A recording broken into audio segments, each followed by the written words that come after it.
எல்லோருக்கும் வணக்கம். சீறி வரும் பாம்பை நம்பினாலும் சிரித்து வரும் பெண்ணை நம்பாதேன்னு அந்த காலத்தில் ஆட்டோல எழுதி வச்சிருப்பாங்க. அதே மாதிரி தான் ஷேர் மார்க்கெட் இன்னைக்கு காலையில் சந்தோஷமா இருந்தது. கடைசியில் பார்த்தா ஈவினிங் லாஸ் பண்ணி வச்சிருக்கான். இனிமேல் ஷேர் மார்க்கெட்டே அப்படித்தான் நம்ம நம்பக்கூடாது அப்படின்ற மாதிரி நான் நினைக்கிறேன். அதாவது நண்பர்களே, ஒரே நிமிஷத்துல திடீர்னு ஏதோ ஒரு குரூப் பெரிய லெவல்ல போட்டு செல் பண்ணிட்டு ஓடி போயிடுச்சு. என்ன பயம் உனக்கு? அப்படி என்ன பயம் வந்துருச்சு? ஏதாவது யூரோப்பியன் மார்க்கெட்டுக்கு திடீர்னு இறங்கிடுச்சா? கிடையாது. அவங்க பூரா பச்சை பசேல்னு இருக்காங்க. அப்புறம் ஏன் எங்களை மட்டும் போட்டு வித்து தள்ளுனீங்க? அந்த ஈரான் இஸ்ரேல் வார் ரீசனா இருக்க முடியாது. ஏன்னா ஜியோ பொலிட்டிக்கல் இஷ்யூ முடிஞ்சங்காட்டி தான் எல்லாருமே பச்சை கலர்ல இருக்காங்க. ஒருவேளை இந்த மொரிஷியஸ் தீவோட நம்மளுக்கு இருந்த ஒப்பந்தத்தின் படி ஏதாவது ஒரு பயம் வந்துடுச்சா? அதனால ஏதாவது பேனிக் செல்லிங் பட்டன் அமுத்திட்டாங்களா அப்படின்ற மாதிரி பார்த்தோம்னா எஃப்ஐஸ் மட்டும் கொஞ்சம் செல்லிங் பண்ணிட்டே தான் இருக்காங்க.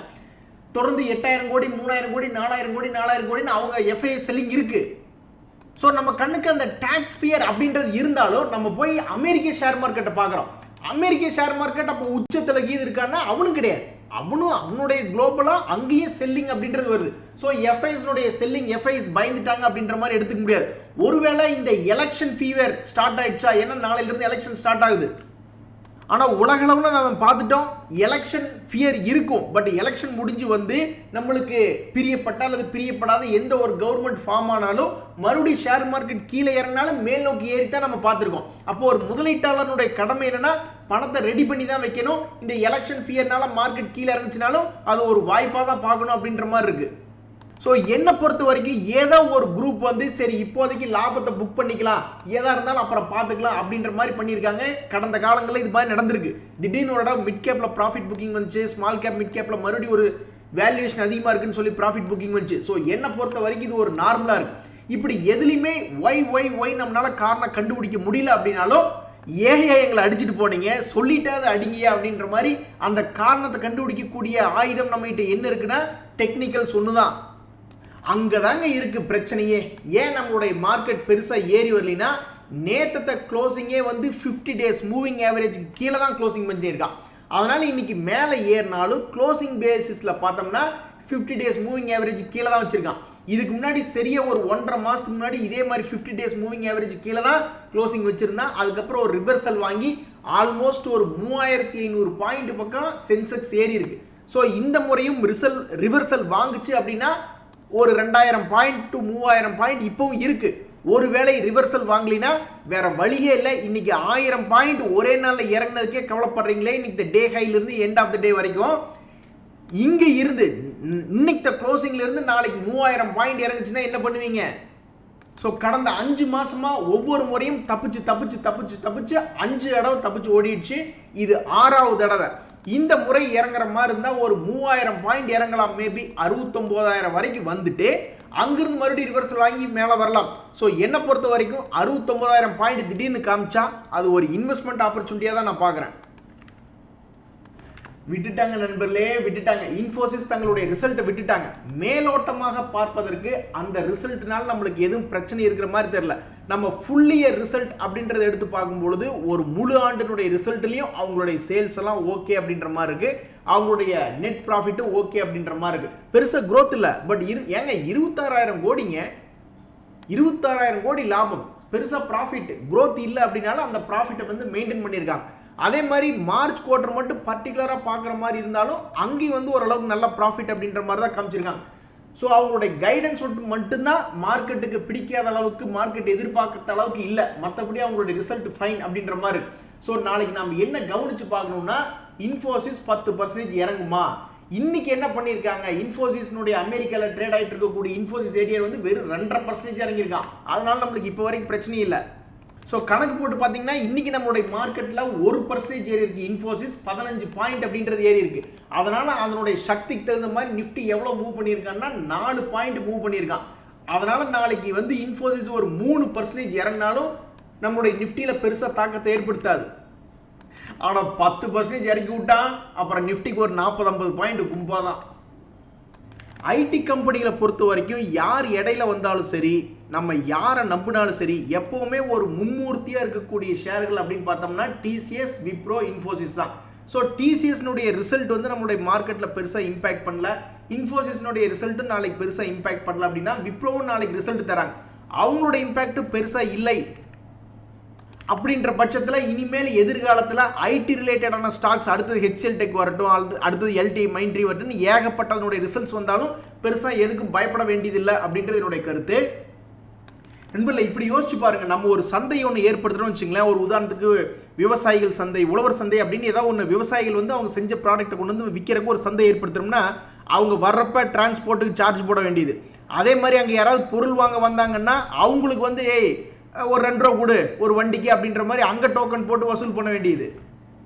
இப்படி பண்ணால் அந்த சந்தை சக்ஸஸ்ஃபுல் ஆகுமா அப்படின்னு கேட்டால் என்னை பொறுத்த வரைக்கும் ஆகாது. ஸோ அங்கே பொருட்கள் கொண்டு வரவங்களுக்கு ஏதாவது ஒரு ஃப்ரீ டிரான்ஸ்போர்ட் இருக்கணும், அங்கே வர்றவங்களுக்கு ஏதாவது ஒரு பெனிஃபிட், ப்ரைஸ் கம்மியாக இருக்கணும், அதே மாதிரி வண்டி டோக்கன்லாம் போடக்கூடாது அப்படின்ற மாதிரி ஏதாவது பெனிஃபிட் பண்ணி கொடுத்தா தான் சக்ஸஸ் ஆகும். இப்போ பாருங்கள், என்எஸ்சி என்ன பண்ணுறாங்க, நம்ம கிட்ட ஏற்கனவே நம்மளுக்கு நிஃப்டி 50 இருக்குது, பேங்க் நிஃப்டி இருக்குது, நிஃப்டி ஃபின் சர்வீஸ் இருக்குது அப்படின்னு நிறைய F&O கான்ட்ராக்ட்ஸ் இருக்குது. இப்போ புதுசாக நிஃப்டி நெக்ஸ்ட் 50 இண்டெக்ஸ்லையும் F&Oவில் வரப்போகுது.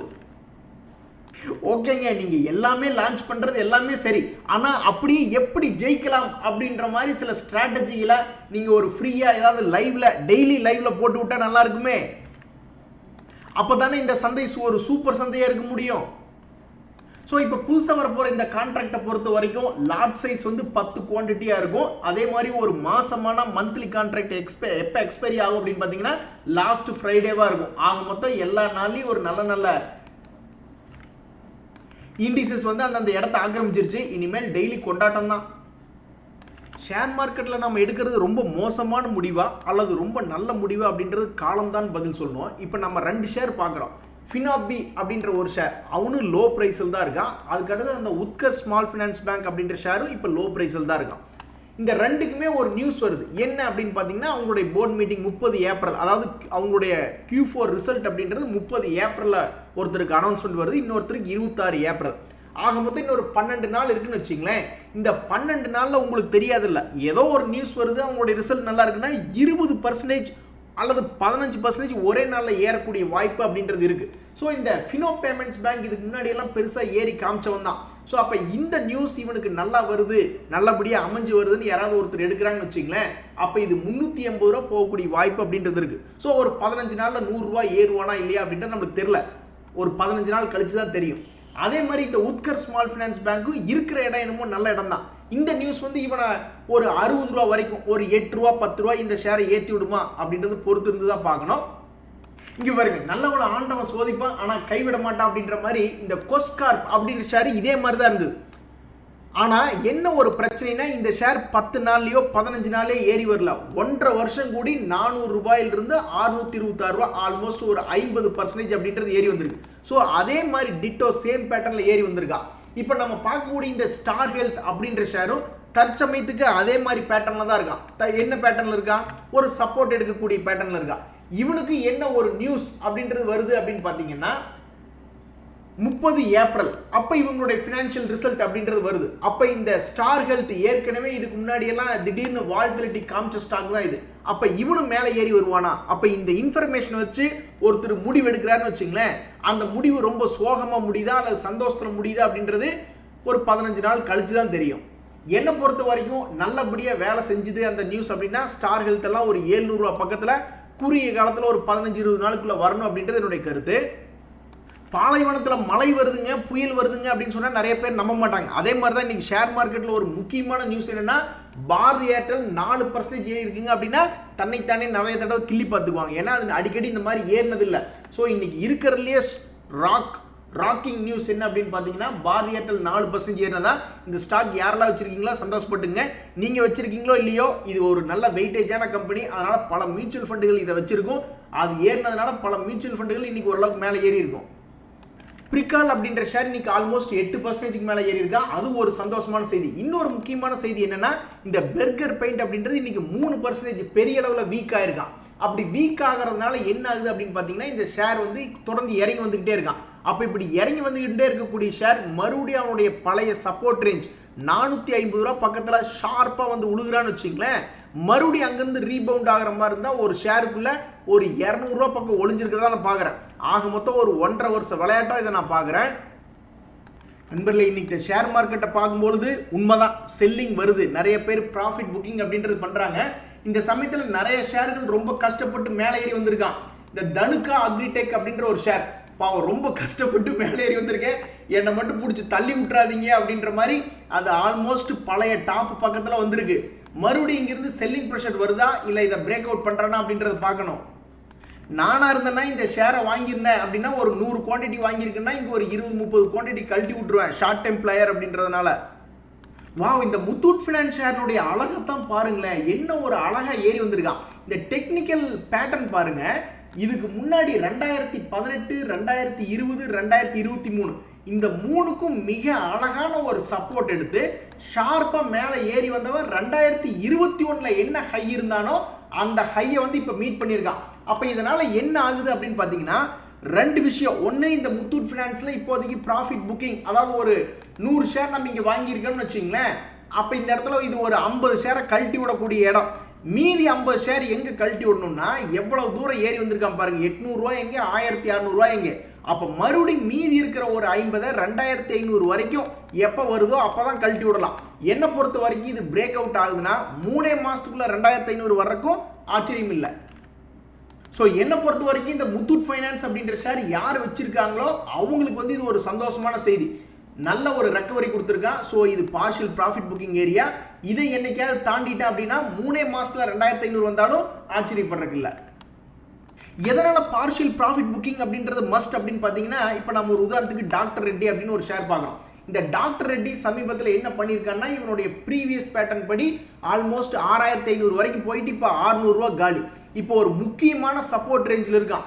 இந்த சப்போர்ட் மட்டும் புட்டுக்குச்சுன்னு வச்சிங்களேன், அதுக்கப்புறம் அவன் நேராக எவ்வளோ தூரம் வரலாம் அப்படின்னா ஆல்மோஸ்ட் 5000 வந்தாலும் ஆச்சரியப்படுறதில்ல.